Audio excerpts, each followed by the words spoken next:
அனைவருக்கும் வணக்கம். Post market report பார்க்கலாம். அந்த போஸ்ட் மார்க்கெட் ரிப்போர்ட்டில் காலையில் ப்ரீ மார்க்கெட்டில் நம்ம கொடுத்துருந்த லெவல்ஸ், எந்த ஸ்ட்ரைக், என்ன ப்ரீமியம், அதெல்லாம் ஒர்க்காக இருக்கா என்னங்கிறத பார்க்கலாம். நம்ம இன்னைக்கு மண்டே ட்ரேடு மிஸ் பண்ணக்கூடாதுங்கிறது நம்மளுடைய சேனலுடைய ஸ்லோகனே. அதுதான் ஃப்ரைடே ட்ரேட் லாஸ் பண்ணக்கூடாது. ஓகேங்களா? இன்னைக்கு நம்ம கொடுத்துருந்தது 24,800 கால், 88 ரூபீஸ்க்கு எபோ மேலே இருந்தால் மார்க்கெட் அப் சைடும், பிலோ இருந்தால் டவுன் சைடும் செல்வதற்கான வாய்ப்புகள் இருக்குன்னு சொல்லியிருந்தோம். அது என்ன நடந்திருக்குன்னு பார்க்கலாம். இங்கே ஒரு ஹாரிசான்டல் லைன் ட்ரே போட்டிருக்கேன், அதுதான் 88 லைனு. காலையில் பாருங்கள், போனார் 88லேருந்து திரும்பினார். எகைன் பாட்டமில் வந்து இங்கே ஒரு இடத்துலேருந்து திரும்பி மேலே போயிருக்காரு. மறுபடியும் 88 பிரேக் பண்ணவர் மேலே போயிட்டு இங்கேருந்து திரும்பிட்டார். எகைன் 88 வந்து மறுபடியும் மேலே போயிட்டார். இப்போது நான் இந்த வீடியோடய சொல்லியிருக்கேன், 88 இருக்கும்போது டிசிஷன் நீங்கள் எடுத்துக்கோங்க, அங்கே எடுத்தீங்கன்னா உங்களுக்கு ரிட்டர்ன் நல்லாயிருக்கும் அப்படின்னு நான் சொல்லியிருக்கேன். இங்கே போகும்போது நீங்கள் செல் பண்ணியிருந்தீங்கன்னா ரிட்டர்ன் கரெக்டுங்களா?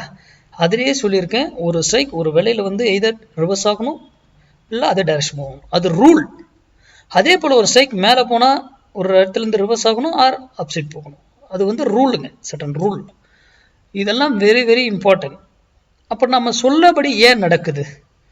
அப்போ சிந்திக்கணும். நீங்கள் எப்படா இது மார்க்கெட்டு எதுவுமே சொல்ல, மார்க்கெட் சப்போர்ட் சொல்லலை, இதை மட்டும் போட்டு இந்த பக்கம் இதுக்கு மேலே இருந்தால் எப்போ பிலோஸ் அப்படின்னு போடுறாருன்னா, அப்போ ஒரு ஸ்ட்ரைக்கு ஒரு வேல்யூ கிடையாது, பல வேல்யூகள் இருக்குது. அந்த இடத்துல எடுத்தால் பெட்டராக இருக்கும், அவ்வளோதான். இப்போ பாருங்க, நீங்கள் இன்னைக்கு எங்கே நீங்கள் போய் எடுத்திருந்தாலும் இந்த இடத்துல மட்டும் 88 இருக்கும்போது இதில் கீழே வந்திருக்கு. அப்போ செல் போயிருந்தீங்கன்னா இதுக்கு எவ்வளோ ரிட்டர்ன்? 30% போயிருக்கு. அதே இங்கேருந்து மேலே போயிருந்தால் எவ்வளோ போய் ரிட்டர்ன் கிடைச்சிருக்கு பாருங்க, இதில் ஒரு 40% கிடைச்சிருக்கு. ஓகேங்களா?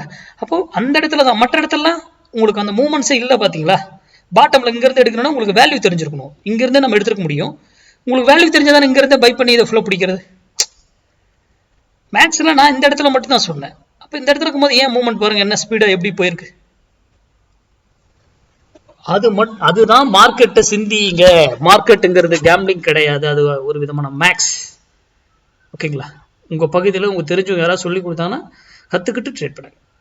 சரி, ஸ்மார்ட் டிசைடர் பார்க்கலாம். ஸ்மார்ட் டிசைடர் நான் 5 மினிட்ஸாகவே காமிக்கிறேங்க. நீங்கள் 1 மினிட் to 5 மினிட், 1 மினிட்ல மார்க் பண்ணிவிட்டு இண்டிஷனை 5 மினிட்டை கன்வெர்ட் பண்ணி ட்ரேட் பண்ணுங்கள் இன்ட்ராடேக்கு. நான் வந்து 5 மினிட்லேயே அப்படியே டைம் ஆகுங்கிறதுனால 5 மினிட்டை மட்டும் நான் ஷோ பண்ணிட்டு போயிட்டே இருக்கேன். பாருங்கள், கால் வச்சுருக்கேன், புட்டு வச்சுருக்கேன். 5 மினிட்ல இண்டிஷன் இங்கே ஃபார்ம் ஆயிருக்கு. இன்றைக்கி இதுக்கு மேலே கன்ஃபார்மும் பண்ணிடுச்சு. அதுக்கப்புறம் பாருங்கள், இதுக்கு கீழே ஒரு கேண்டில் குரூப் க்ளோஸ் வைக்கல, மார்க்கெட் பை கால் சைட். ஓகேங்களா? சரி, அடுத்தது புட்டில் எங்கேயாவது இண்டிஷன் வந்திருக்கா? செல் செல் செல், எஸ் பாருங்க, இங்கே இண்டிஷன் வந்திருக்கு, செல் இண்டிஷன் தான் வந்திருக்கு, நோ ப்ராப்ளம். பாருங்க, இங்கே பையிங் இண்டிஷன் வந்திருக்கு 5 மினிட்ஸில். அதுக்கு மேலே இதானதுக்கப்புறம் பை பண்ணால் அதுக்கும் டார்கெட்டும் ரிட்டர்ன் கொடுத்துருக்கு. சிம்பிள். அது வரைக்கும் நம்ம வெயிட் பண்ணி பார்த்துக்கிட்டு இருக்கணும், அவ்வளோதான் வேலை. போய் மற்ற நேரத்துலலாம் போய் எடுத்து எல்லா இடத்துலலாம் ட்ரேட் பண்ணக்கூடாது. அது சிக்னல் கொடுக்கும், அப்போ தான் நீங்கள் ட்ரேட் பண்ணணும். இல்லையா வெயிட் பண்ணணும். இல்லை நான் எடுப்பேன், நான் ட்ரேட் பண்ண, அப்படிலாம் கிடையாது. அது கொடுக்குறப்போ நீங்கள் ட்ரேட் எடுத்து பாருங்க எப்படி இருக்குன்றது. ஓகேங்களா? அப்போ தான் மார்க்கெட்டில் movement either up are down டைரக்ஷனே இருக்கும். அங்கே பாருங்கள், இங்கே இண்டிஷனு செல்லு டிசிஷன் கொடுத்துட்டு தான் அதுக்கப்புறம் தான் அதை விட்டு அடிக்கிறாரு பெருசாக. அப்போ இதெல்லாம் ஏன் நடக்குது? சிந்திங்க. நன்றி, வணக்கம், வாழ்க வளமுடன்.